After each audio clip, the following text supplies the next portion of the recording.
My story, I haven't heard anybody else share a story that's similar to this. We all have the coming out story, but mine was unique in that I was the church mom. Denim jumpers, casserole dishes, the whole thing. I had 4 children, and my husband and I had a traditional marriage and very religious. We had the children in church every time the doors were open, Bible drill and vacation Bible school, and then as they begin to be teenagers, disciple now, you know all these buzzwords. And when the children were teenagers, and my 4 children are very close in age because I threw doubles at the end there. So I had 4 children, 3 years. So I have 4 teenagers literally at one time. And they came to me with what I expected them to come to me with when they became teenagers, common church group teenager questions. And I had taught these children to be relentless in their pursuit of knowledge and the scientific inconsistencies in the Bible, and they were on it. And so they asked me these questions, and of course I'm that mom, and I said, those are valid. Those are legitimate. Let's see what we can do about finding the answers. So we went first what I call inside the bubble. We went to our youth minister and our pastor and our Sunday school teachers, and we asked those questions about and the morality and the bashing the infants' heads on the rocks. And we got party line answers, completely unsatisfying, but religion has responses to that. They have answers to that. It's baked in. The children were starting high school, beginning to be exposed to different people. And then we started asking outside the bubble. We started looking at history and anthropology and psychology and other religions. And one by one, each of the children, according to their birth order and their personality, left. They were not as vested as I was, so the walking away was easy for them. In fact, the walking away was gratifying for them. The oldest one, defiant, he left that way. The second one, who was a deep thinker, his was slower and more arduous. The girls, they did it in their own way. And then they began to leave me for college. They were the only non-believers that I knew, and I hadn't admitted to myself or to them that I was not going to be confident in my beliefs anymore. So they began to leave, and I'm alone. My children are gone.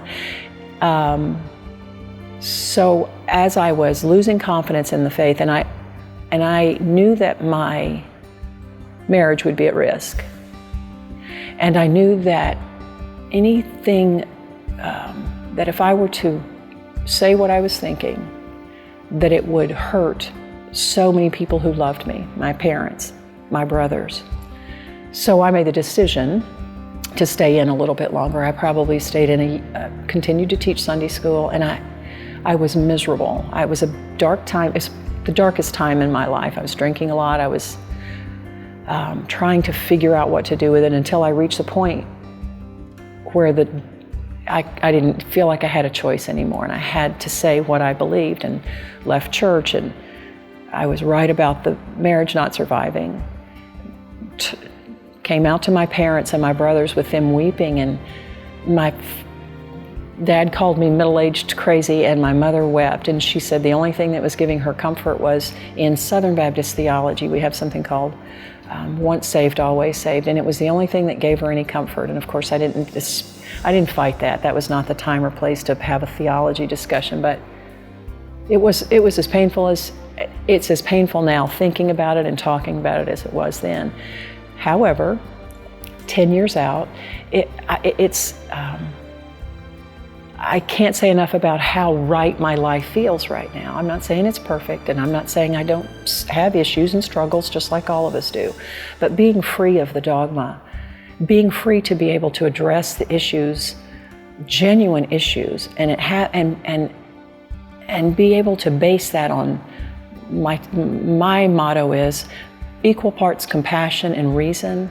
It's what drives me to do good in my community. It's what drove me to run for public office, because my neighbors' well-being, their genuine suffering and their genuine joy moves me to act. My goal is to decrease the suffering and increase the joy. It's that simple. And the joy and the freedom that I find in that so far surpasses any kind of gratification that I got when I was a religious person, that I just can't articulate enough what it feels like to make a decision, make a rational, compassionate decision to make a difference.